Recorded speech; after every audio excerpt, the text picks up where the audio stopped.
안녕하세요. 아산소 리뷰과 언어클리닉의 소영기입니다. 오늘은 미묘한 언어 및 문해력 결핍이 있는 아동의 평가에 대해서 이야기를 드리도록 하겠습니다.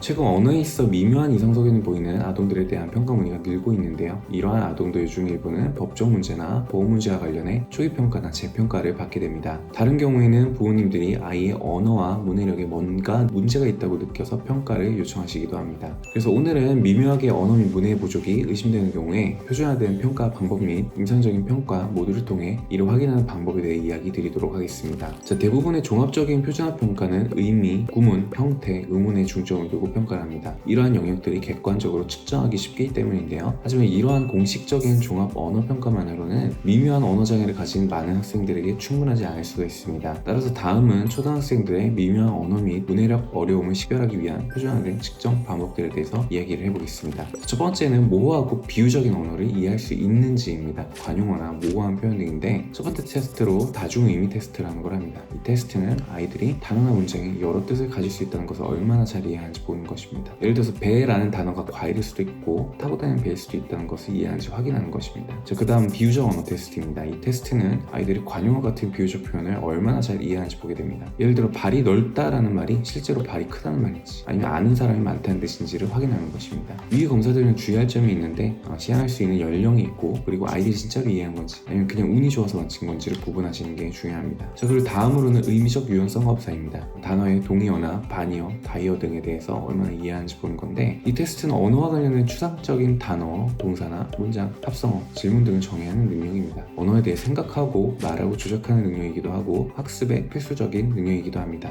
이 분야에 능숙한 아이는 언어의 작동 원리를 이해하지만 이 능력이 부족하면 읽기, 쓰기, 철자 학습에 나중에 어려움을 겪을 수가 있게 됩니다. 또한 메타 언어 능력이 충분히 발달하지 않은 학생들은 다음과 같은 어려움을 겪을 수가 있습니다. 말한 단어가 시작과 끝이 있는 더 작은 소리 단위로 구성되어 있다는 것을 인식하지 못하거나 단어들이 모여 문장이나 문단을 형성할 수 있다는 개념을 이해하지 못하는 것입니다. 결과적으로 소리, 단어, 문자, 제목, 이야기와 같은 언어 관련 개념에 대해 이야기하는 것을 어려워할 수 있습니다. 이 능력을 평가하기 위해 유연한 단어 사용 테스트를 활용할 수 있습니다. 이 테스트는 구두로 단어를 제시하고 단어에 대해 두 가지 다른 의미를 이야기하도록 요구합니다. 이를 통해 단어의 유연성과 의미 이해 능력을 평가할 수가 있습니다. 이러한 평가 방법들은 메타 언어 능력과 언어적 유연성을 파악하는 데 도움이 될 수 있고, 문제가 확인된다면 적절한 개입을 제공할 필요가 있겠습니다. 다음으로 사회적 언어 발달 시험입니다. 사회적 미소수 및 다른 사람에게 쉽게 영향을 받는 성향이 있는지 평가하는 테스트입니다. 해당 테스트 안에는 다음과 같은 하위 항목이 있습니다. 사회적 맥락 평가입니다. 시나리오를 들려주고 풍자, 아이러니, 비유적 언어를 식별하도록 만들어줍니다. 일관되고 응집력 있는 언어적 설명을 제공하고 자신의 응답을 정확하게 표현할 수 있는지를 보는 것입니다. 그리고 두 번째는 감정을 표현하는 것을 확인하는 감정 표현 하이 테스트입니다. 상대방에게 공감, 감사, 칭찬, 사과 등을 효과적으로 표현하는지를 평가하고 적절한 얼굴 표정, 어조, 지지하는 말을 사용하는지를 관찰하는 것입니다. 다음으로 비언어적 신호에 대한 하위 테스트입니다. 얼굴 표정, 제스처, 음성을 적절하게 사용하고 해석하는 능력을 평가하게 됩니다. 공감이나 좌절, 불안, 흥분, 감사 등의 감정을 적절히 표현하고 상황에 맞는 억양과 얼굴 표정을 사용하는지 관찰합니다.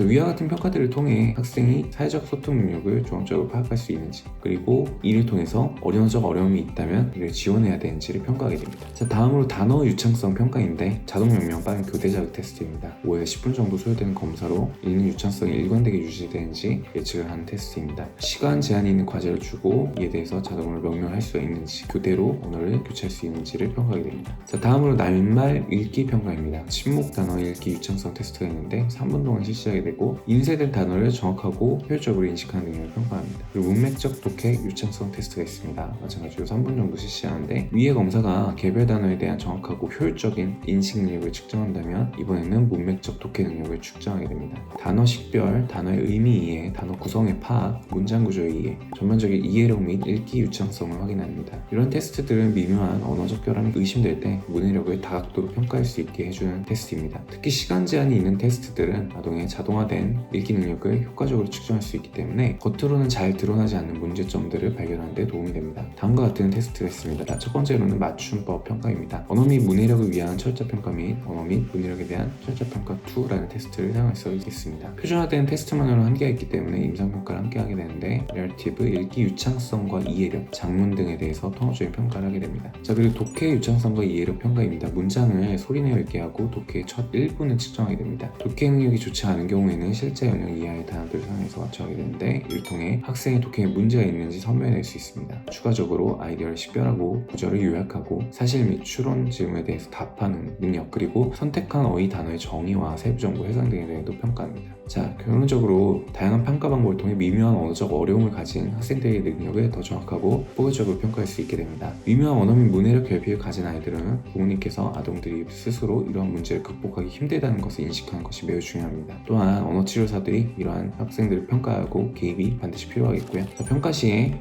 주의해야 될 점은 다음과 같습니다. 구어 언어 발달이 저하되었을 때 가려질 수 있는 발달 및 정서 결핍 등이 있는지를 주의 깊게 살펴보실 필요가 있고, 문해 이전 단계의 메타 언어 기술을 포함한 모든 언어 측면에서 아동의 언어 능력을 종합적으로 평가해서 거기에 문제가 있는지 반드시 확인하셔야 됩니다.